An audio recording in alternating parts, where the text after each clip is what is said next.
ময়মনসিংহের ভালুকায় বকেয়া বেতনের দাবিতে মহাসড়ক অবরোধ করে রাখে স্থানীয় লাভেলা আইসক্রিম কারখানার শ্রমিকরা। সকালে ঢাকা ময়মনসিংহ মহাসড়কের মেহেরাবাড়ি এলাকায় প্রায় ঘণ্টাখানিক মহাসড়ক অবরোধ করে বিক্ষোভ মিছিল করেন শ্রমিকরা। এতে রাস্তার দুই পাশে তীব্র যানজটের সৃষ্টি হলে ভোগান্তিতে পড়েন যাত্রীরা। খবর পেয়ে শিল্প পুলিশ, হাইওয়ে পুলিশ ও ভালুকা মডেল থানা পুলিশ ঘটনাস্থলে এসে তাদের সাথে কথা বলে মহাসড়ক থেকে সরিয়ে নেন। শ্রমিকরা বলেন, আমরা প্রায় 3 মাস যাবৎ বেতন পাই না, আমাদের চলা মুশকিল হয়ে পড়েছে, তাই রাস্তায় নামতে বাধ্য হয়েছি।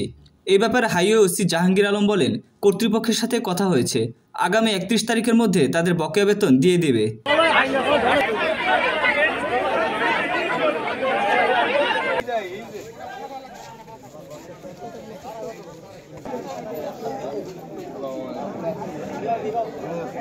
নভেম্বরে ডিসেম্বরটা 2 দিন আছে। এই 2 মাসের ভিতরে আমরা বেতন ছাড়া আমাদের কোনো বিল পাচ্ছি না। আমাদের বকেয়া।